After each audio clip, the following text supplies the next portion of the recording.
Dans mon propos, je ferai intervenir quelques auteurs ciblés, sans prétendre à une quelconque exhaustivité.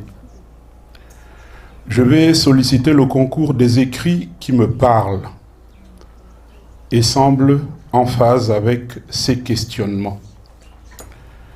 Ces airs désignent ceux qui furent ces victimes du colonialisme, en énonçant les atrocités qu'elles ont subies, énumérant leurs meurtrissures encore perceptibles aujourd'hui.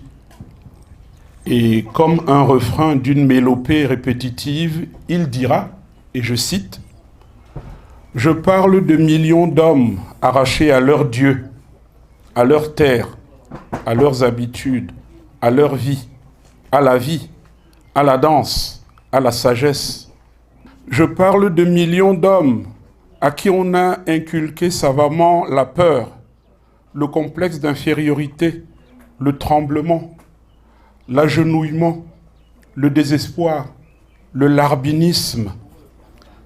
Je parle d'économie naturelle, d'économie harmonieuse et viable, d'économie à la mesure de l'homme indigène, désorganisé, de culture vivrière détruite, de sous-alimentation installée, de développement agricole orienté selon le seul bénéfice des métropoles, de rafles de produits, de rafles de matières premières. Aimé Césaire dénonce les bourreaux de nos valeurs ancestrales. Ils ont au départ utilisé l'esclavage comme levier démolisseur, puis la colonisation avec ses astucieux outils d'assimilation de valeurs d'emprunt, et enfin la paupérisation des lieux de vie. Cher auditoire, je n'arrive pas à me lasser de lire Peau noire et masque blanc. Puis il y a ce que je me permets d'appeler le complexe des complexés, que Frantz Fanon dénonce aussi. L'Antillais qui se vexe quand on le soupçonne d'être sénégalais, c'est que l'Antillais est plus évolué que le noir d'Afrique. Entendez qu'il est plus près du blanc, donc il ne peut pas accepter qu'on l'appelle noir d'Afrique. Alors, la question que nous pouvons tous nous poser est celle de savoir, mais comment en sommes-nous arrivés là? Je voudrais ici citer deux auteurs qui peuvent mieux introduire ces deux parties que moi. Le premier auteur, c'est Milan Kundera, qui a écrit un livre, il en a écrit d'autres, qui a pour titre « Le livre du rire et de l'oubli ». Et Milan Kundera dit dans ce livre, la partie qui m'intéresse, il dit « Pour liquider les peuples, on commence par leur enlever la mémoire. On détruit leurs livres, leur culture, leur histoire. Et quelqu'un d'autre leur écrit d'autres livres, leur donne une autre culture et leur invente une autre histoire. Ensuite, le peuple commence lentement à oublier ce qu'il est et ce qu'il était. Le monde autour de lui l'oublie encore plus vite.